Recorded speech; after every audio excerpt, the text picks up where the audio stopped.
क्या है भैया, जूम की W5 लगा सकते हैं क्या? लगा सकते हैं, बेफिक्र लगा सकते हैं। ये इक्को के अंदर हमने फाइनली अजूम की W5 लगा दी है। और इसका जो पावर परफॉर्मेंस जो उठ के आने वाला है, हम स्पेशली जो कार के ओनर है उनसे बात करेंगे। घड़ी में रात के 1 बजे और भैया बैठे हुए लाइट अपग्रेड करवाने आए थे स्पेशली अपनी इक्को कार के अंदर। तो भैया से पूछते हैं क्या आउटपुट मिला है।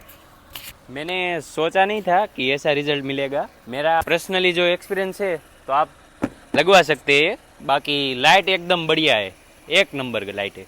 अगर मान लो भैया किसी को भी लाइट लगवानी है तो क्या है भैया, जूम की W5 लगा सकते हैं क्या? लगा सकते हैं, बेफिक्र लगा सकते हैं। मेरे पर्सनल यूज से बता रहा हूँ मैं आपको, लगा सकते हैं आप। सुपर आउटपुट निकल के आने वाला है।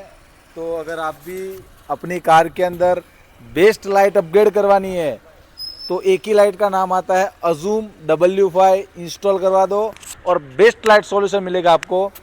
तो अगर आप भी करवाना चाहते हो तो विजिट करें जैनम का डेकोर, अडाजन, सूरत।